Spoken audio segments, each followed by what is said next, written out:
Bismillahirrahmanirrahim. Alhamdulillahirabbil alamin. Arrahmanirrahim. Maliki yaumiddin. Iyyaka na'budu wa iyyaka nasta'in. Ihdinas siratal mustaqim.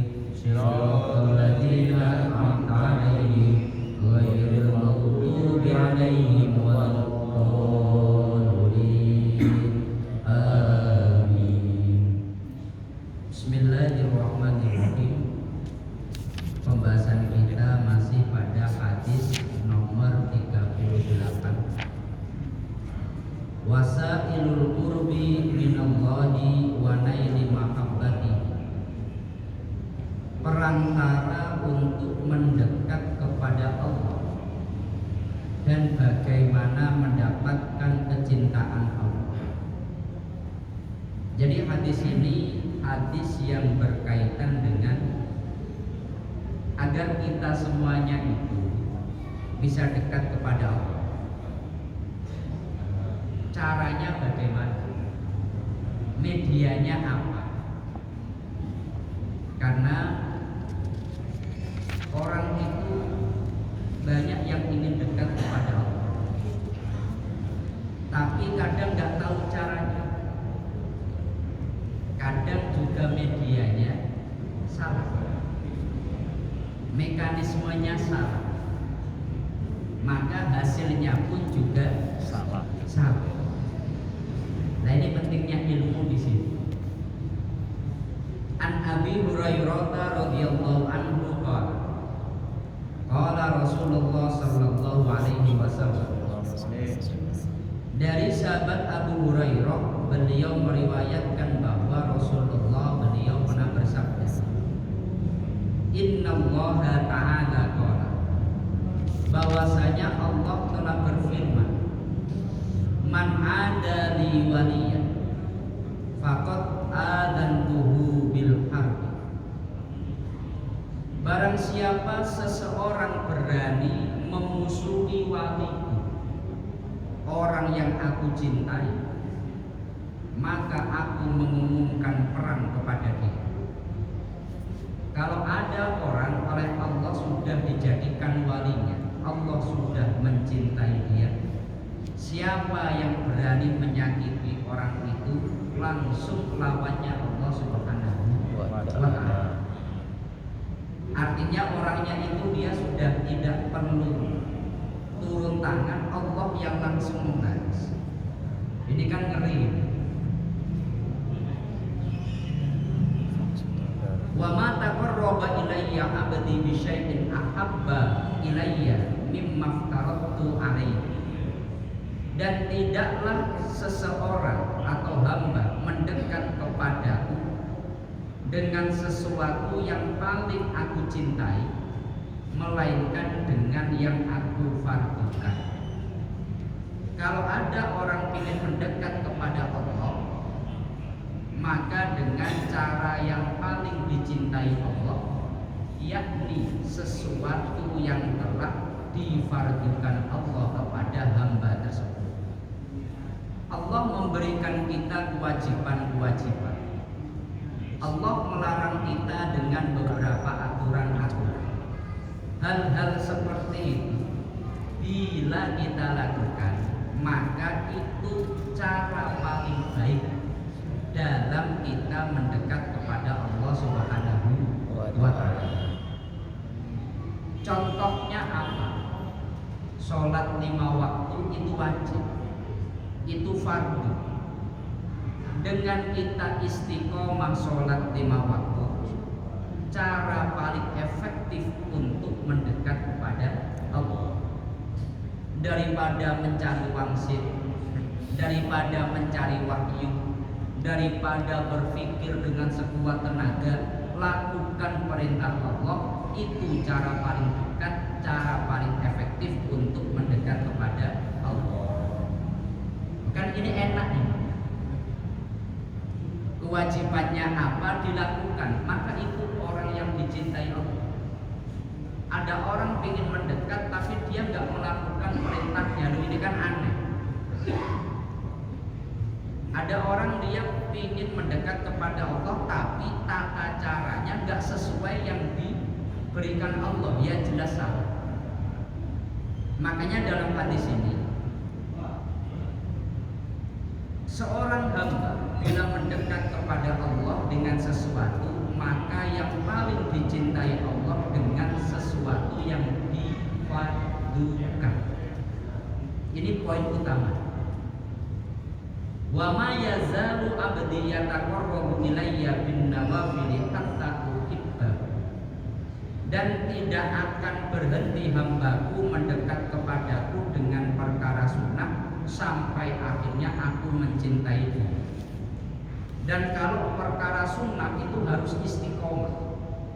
Untuk kita bisa dekat kepada Allah, dicintai Allah, maka harus wa ma yazal, tidak berhenti.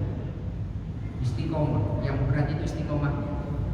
Puasa Senin Kamis pernah, tapi kalau istiqomah belum. Nah ini repot.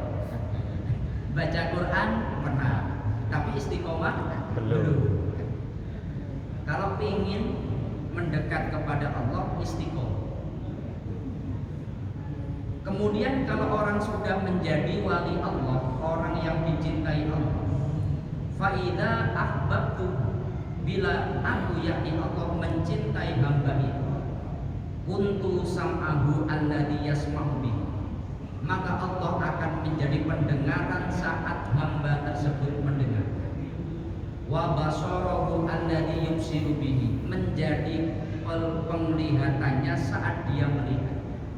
Wa yadahu allati yaqtishu biha, dan dia menjadi tangan saat laki-laki tadi katakanlah memegang atau memukul. Wa rijlahu allati yamshi biha, dan menjadi kakinya ketika dia berjalan.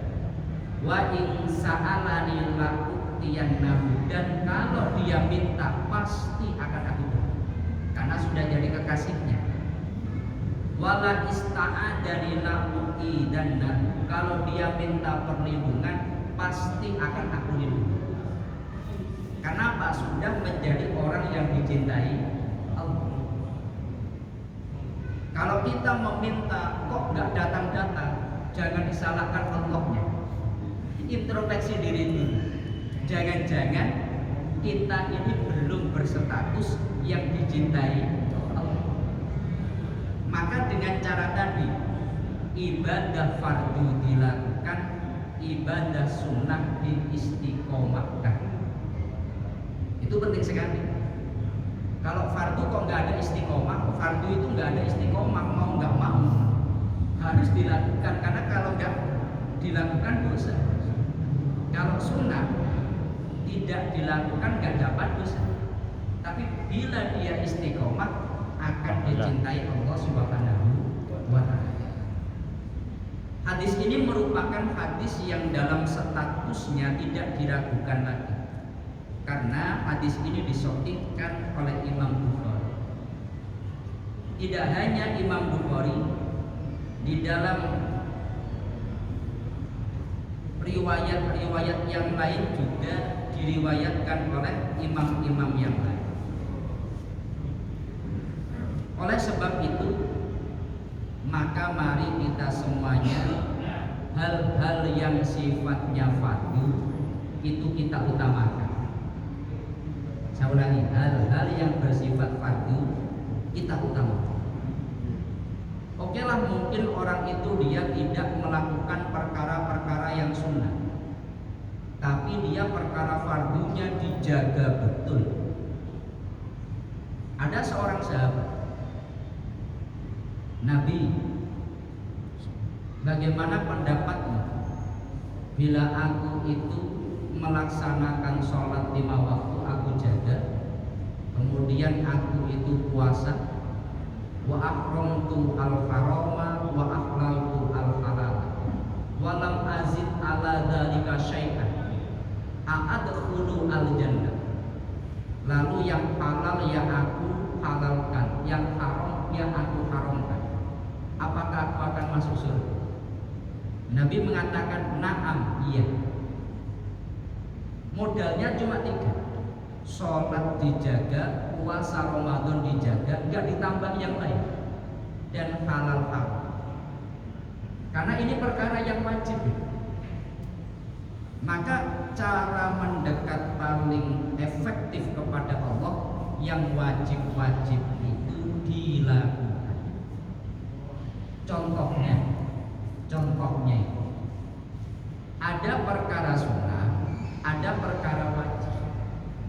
Perkara sunnah ya bagus, perkara wajib ya bagus. Tapi jangan sampai gara-gara perkara sunnah, perkara wajib ditinggalkan. Jelas ya? Karena ini salah, mekanismenya salah. Yang paling utama harus yang wajib. Katakanlah perkara yang sunnah itu adalah menghormati tamu. Perkara yang wajib sholat 5 waktu. Gara-gara ada tamu, dia nggak sholat. Wah, ini kan sunnah Nabi menghormati tamu, maka memuliakan tamu. Cuma dengan cara dia meninggalkan yang wajib. Itu salah. Karena perkara yang wajib itu yang paling utama. Contoh sederhananya, ada orang, mohon maaf, contoh ini dalam konteks kedudukan sebuah ibadah, mana yang wajib, mana yang sunnah. Kita kerja mencari nafkah keluarga, itu wajib. Kemudian saya itu membaca Quran, itu sunnah. Udah, saya nggak usah kerja, saya baca Quran saja. Itu salah. Saya ulangi, itu salah. Karena yang wajib harus didahulukan. Bila yang wajib sudah selesai, ditambah dengan yang sunnah. Ibadah sunnah sebanyak apapun, kalau sampai melanggar yang wajib, konsekuensinya sama. Jelas ya? Umpamanya Anda ingin melaksanakan umroh yang sunnah, karena mungkin sudah pernah haji, sudah pernah umroh, dia kemudian ingin umroh lagi. Yang kedua berarti sunnah. Gara-gara perjalanan menuju umroh di pesawat nggak sholat, hanya itu. Di pesawat nggak sholat, di kendaraan nggak sholat. Berarti demi perkara sunnah meninggalkan yang salah. Jangan sampai perkara sunnah menabrak satu perkara yang aturannya bagaimana? Yang wajib diprioritaskan, kemudian ditambah dengan yang sunnah. Sederhananya gini, waktu sholat isya, saya nggak usah sholat isya, saya cukup qobliyah sama ba'diyah. Ini kan orang nggak bener ya. Yang primer malah ditinggal, yang sekunder malah diutamakan. Maka cara paling efektif mendekat kepada Allah, perkara-perkara yang wajib ini kita lakukan. Umpamanya kita melakukan perkara yang wajib, berarti kita telah melakukan satu teknis ibadah, cara paling efisien mendekat kepada Allah Subhanahu wa ta'ala. Kalau caranya salah ya kesasar. Iya kan? Caranya salah ya kesasar. Makanya dalam banyak riwayat, contohnya sahabat Umar bin Khattab, beliau berkata, afdalul a'mali ada ma iftaradahullah wal wara'u amma harramallah wasidqun niyati fima indallah. Amal yang paling utama itu kita memiliki kewajiban apa, kita penuhi. Sesuatu yang diharamkan kita jauhi. Dan bahkan kita harus menjaga niat yang baik di sisi Allah Subhanahu wa ta'ala. Jadi afdalul ibadah apa? Perkara yang fardu afdhalul ibadah yang paling utama itu apa? Menjalankan yang fardu.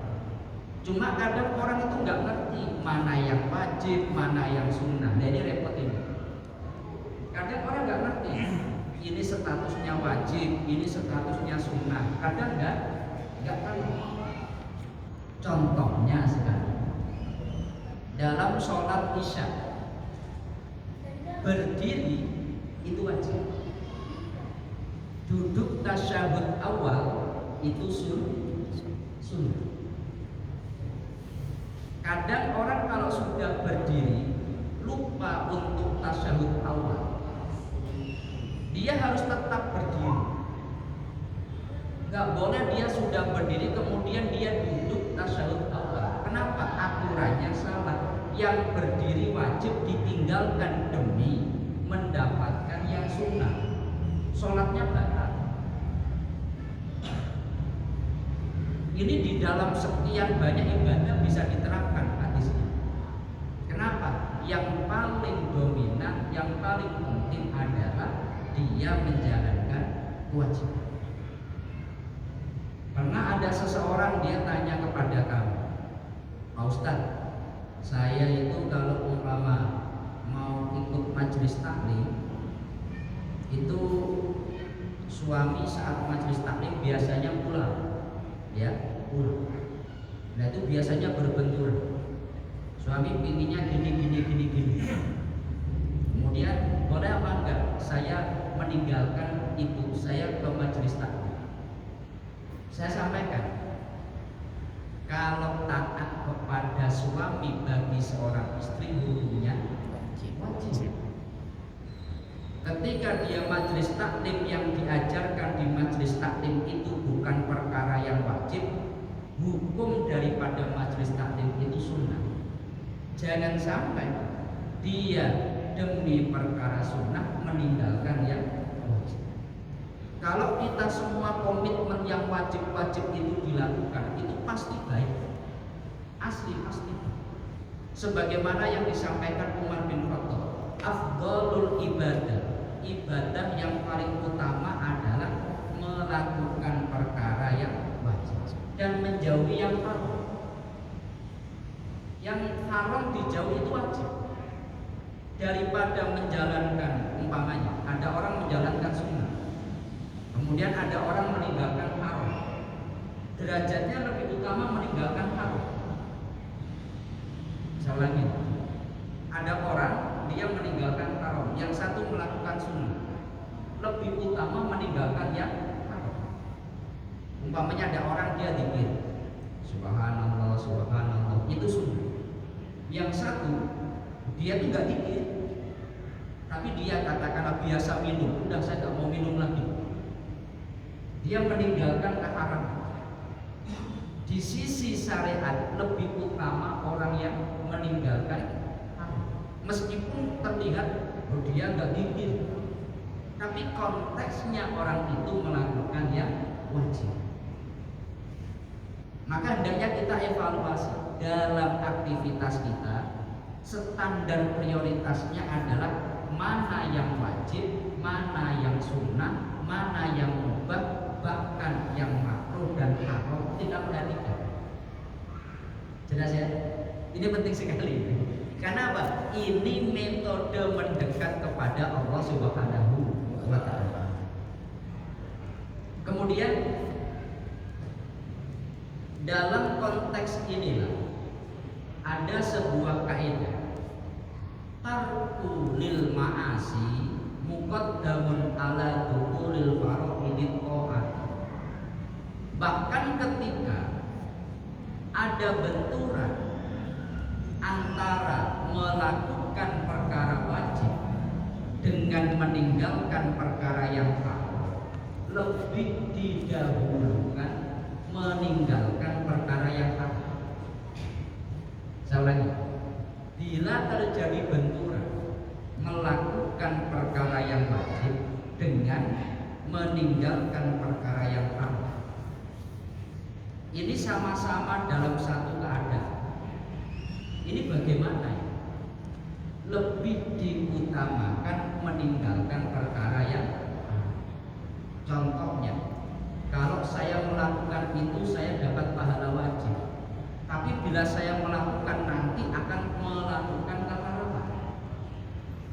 ya, maka lebih baik jangan.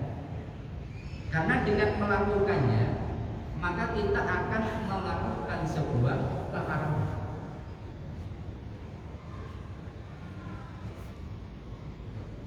Ini kalau dalam kaidah itu disebut darul mafasid muqaddamun ala jalbil masoleh. Menolak sebuah perkara yang sifatnya maksiat lebih diutamakan daripada mendapatkan sebuah kemaslahatan. Umpamanya contoh, bagi orang yang dia itu imannya belum kuat, matanya masih jelalatan, dia masih suka menggoda, dia datang ke lokalisasi. Kenapa? Saya ingin dakwah. Niatnya bagus apa tidak? Bagus. Tapi bila dia di sana ada kemungkinan melakukan kemaksiatan apa ya? Jelas nggak mungkin tidak itu. Ya itu. Mencegah lebih bagus daripada mengambil sebuah kemaslahatan. Artinya meninggalkan perkara yang haram lebih diutamakan. Ini kenapa? Karena Rasulullah beliau pernah menyampaikan dalam salah satu hadis, "Idza amartukum bisyai'in fa'tu minhu mastata'tum. Wa idza nahaitukum an syai'in fala taqrabu." Kalau aku memerintahkan sesuatu, lakukan semampu kalian. Tapi kalau sudah dilarang, jangan mendekat. Kalau diperintahkan ada ruang, oh saya mampunya segini, ya nggak apa-apa. Saya mampunya segini, ya nggak apa-apa. Tapi kalau dilarang, nggak ada istilah saya mampunya segini, nggak ada. Kalau dilarang harus keseluruhan. Artinya sebuah larangan ketentuannya lebih tegas dibandingkan sebuah perintah. Contohnya, orang diperintahkan sholat, dia mampunya duduk, ya dia boleh duduk. Jelas ya? Contohnya lagi, orang dilarang meninggalkan sholat, nggak bisa semampunya. Saya dilarang meninggalkan sholat, tapi saya mampunya menjalankan sholat zuhur asar saja. Maghrib, isya saya masih tetap meninggalkan, nggak bisa. Orang yang dia seperti ini, maka dia akan menjadi orang yang dekat kepada Allah Subhanahu wa Ta'ala. Kemudian, kalau dalam konteks ibadah-ibadah yang sifatnya sunnah, sekarang yang sunnah, artinya yang wajib sudah beres. Kalau sunnah bagaimana? Wa min a'dhami ma yataqarrabu bihi al-'abdu ilallahi ta'ala minan nawafili kasratu tilawatil Qur'an. Kalau kita ingin memperbanyak untuk ibadah sunnah, yang paling utama adalah memperbanyak membaca Quran. Ini selama dalam konteks tadi tidak terjadi benturan antara sunnah dengan wajib. Yang wajib sudah beres. Sekarang yang sunnah mau dilakukan. Lah, yang dilakukan yang mana? Lakukanlah dengan memperbanyak membaca Quran. Wasimaihi, dengan mendengarkannya, bitafakkurin dengan berpikir, watadabburin dengan dia berusaha menghayati merenung, watafahumin dan dengan dia berusaha memahami. Kalau dia ibadah wajib yang sudah beres, ulama itu sepakat afdhalud dzikri, dzikir yang paling utama adalah membaca Quran. Nah, kadang kita itu lebih banyak membaca WA daripada membaca Quran. Kita lebih banyak membaca media sosial daripada membaca Quran. Kita lebih suka mendengarkan lagu daripada mendengarkan Quran. itu ibadah yang paling utama. Ya marilah kita sejenak kita meluangkan waktu untuk membaca Quran. Bila tidak bisa, katakanlah saya tidak bisa kalau membaca itu, saya ingin memahaminya, ya nggak apa-apa, dengan mengikuti majelis tafsir, dengan berusaha membaca ayat-ayat dan memahami makna. Jangan sampai kita itu menjadi orang yang, mohon maaf, sudah tua tapi bacaan Qurannya masih belum benar. Kalau untuk fase itu ya ada proses-proses, tapi minimal jangan sampai belum benar. Makanya berkali-kali saya menyampaikan, marilah sesekali kita akan punya ulama Quran. Pak Imam itu ulama Quran. Beliau untuk masalah Quran sudah tidak diragukan lagi. Para jamaah itu mengecek, mentasbih. Pak Imam, bacaan Fatihah saya sudah benar apa belum? Bismillahirrahmanirrahim. Umpamanya gitu. Fatihah saja. Saya yakin kalau itu dilakukan, orang yang kadang banyak ngomong masalah agama itu pada keder semua. Tampak akhirnya, oh orang ini ternyata cuma, karena Quran itu memang harus digurukan. Asli ini harus diguru. Rasulullah sendiri, beliau itu berguru pada malaikat Jibril. Nabi Muhammad itu ketika Quran itu kaitan Quran beliau ya dengan malaikat Jibril. Para sahabat kepada Rasulullah, para tabiin kepada para sahabat, kemudian para tabiin sampai seterusnya sampai kepada ulama-ulama kita. Gak bisa otodidak, asli gak bisa otodidak. Karena kami biasanya mengkaji tafsir. Kadang menemui orang, contohnya ada orang dia kaya, dia ketika dapat hidayah maka dia ingin taubat, cuma malu itu datang ke masjid berburu maghrib. Dia di rumah TV-nya besar, ada MP3. Dia kemana-mana handphonenya dengan Quran. Dia dengan Al-Quran yang warna-warni itu, ini dulu, ini jelas sebagainya. Dia dengan tulisan ini, ini seterusnya.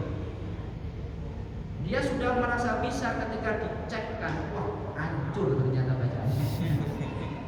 Umpamanya kita, umpamanya Arab itu, itu yang tetap ha juga sama, nggak ada dalam bahasa Arab itu roh, adanya ra. Tulisan Ar-Rahmanir-Rahim kalau dilatinkan itu Ar-Rahman apa Ar-Rahman? Ar-Rahman. Jelas ya? Itu belum nanti untuk zal. Zal itu kalau dalam Latin itu DZ. Itu jadi alat zina itu. Bukan alladzina tapi alat zina.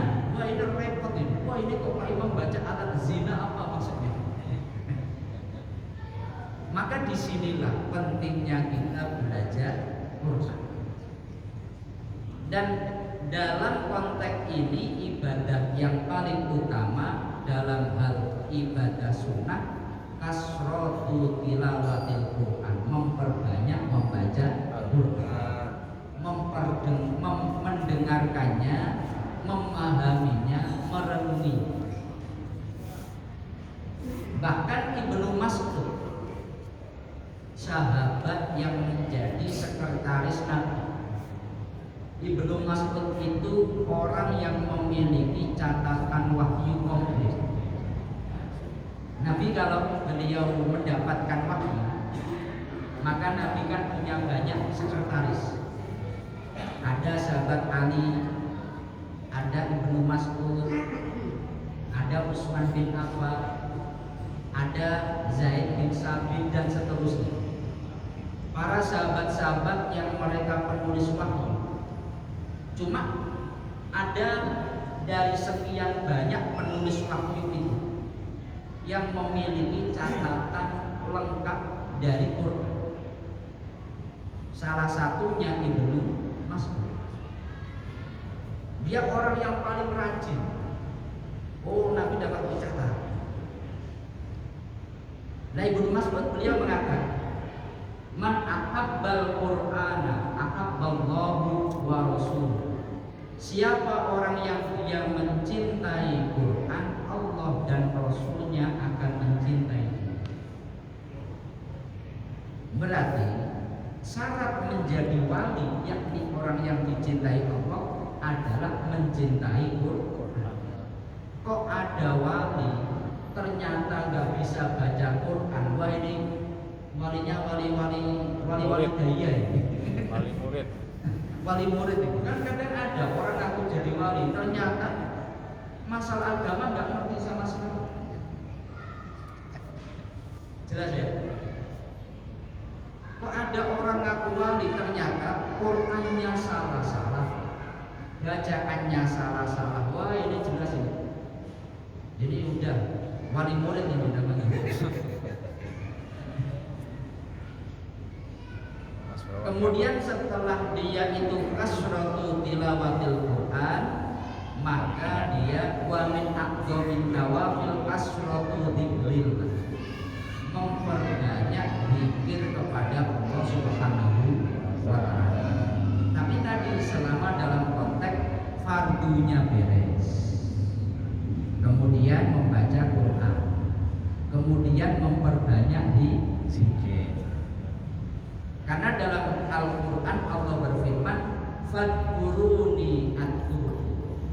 Zikirlah engkau kepada, yakni Allah. Adkurkum, maka akan ingat kepada.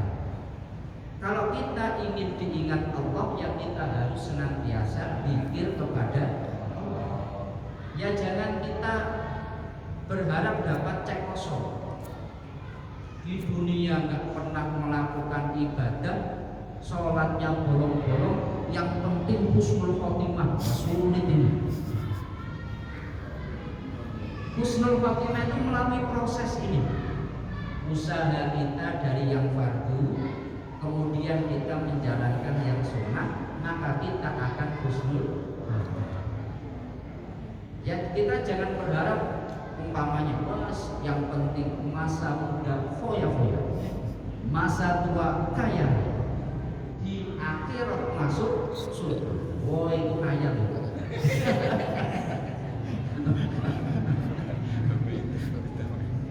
Emang punya orang dalam. Disogok. Karena ad-dunya mazra'atul akhir. Dunia ini adalah pertamanan akhir. Apa yang kita tanam di dunia, ya akan kita temukan panennya di akhir. Kalau di dunia kita panennya banyak amal-amal soleh, di akhirat kita akan memanen pahala yang banyak.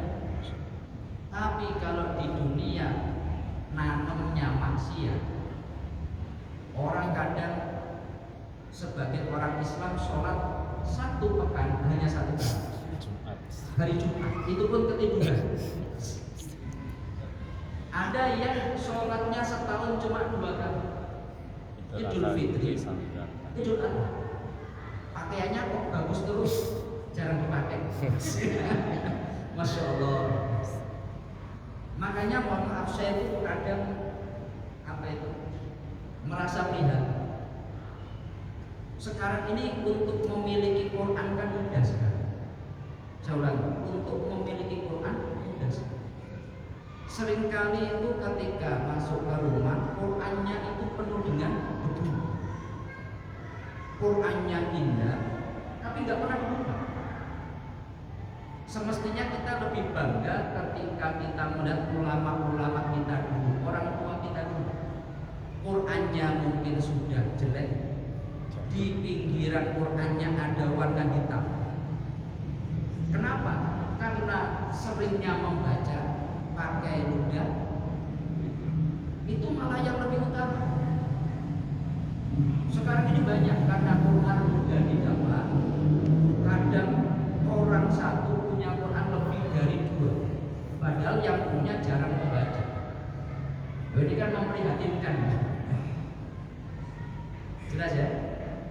Kadang orang itu punya Quran lebih dari satu, lebih dari dua, padahal dia jarang membaca. Nah makanya ini melalui hadis ini kita hendaknya ingat ibadah sunnah yang paling utama adalah tilawatul Quran. Lalu ketika orang sudah menjadi kekasih Allah ini, ya, lalu ketika orang sudah melakukan proses tadi, maka Allah menegaskan, bila orang itu berjalan, maka Allah yang akan menjadi kakinya. Bila dia memegang, maka Allah yang akan jadi tangannya. Artinya bagaimana? Allah akan menyertai orang itu di mana? Ada banyak sejarah para wali-wali Allah. Ketika mereka katakanlah disakiti, orang yang menyakiti itu ya dia mendapatkan bahasanya itu balak atau karma atau seterusnya. Yaitu karena memang fakta Allah tidak terima ketika ada orang yang dicintai Allah disakiti oleh orang. Nah tentu kita ingin seperti itu. Tapi prosesnya tadi harus dijalani. Yang wajib harus dilakukan, kemudian istiqomah dengan perkara yang sunnah. Jelas ya? Nah ini mungkin kajian kita pada malam hari ini. Selanjutnya mungkin ada yang ingin ditanyakan, kami persilakan. Bisa kurang? Sudah 1 menit. Ya semoga kita semuanya menjadi wali-wali Allah ya. Arti wali Allah itu kalau di pertemuan kemarin, man istadama fi taatillah, orang yang istiqomah taat kepada Allah dan tidak disela-selai maksiat. Standar wali Allah itu secara definisi adalah orang yang istiqomah taat kepada Allah dan tidak disela-selai maksiat. Orang yang seperti itu maka dia akan menjadi wali, artinya dicintai Allah Subhanahu wa ta'ala. Konsekuensinya apa? Idza sa'alallaha, maka Allah akan memberinya. Bila dia minta, Allah akan memberi. Bila dia minta perlindungan, Allah pasti akan melindungi. Ya semoga kita semuanya menjadi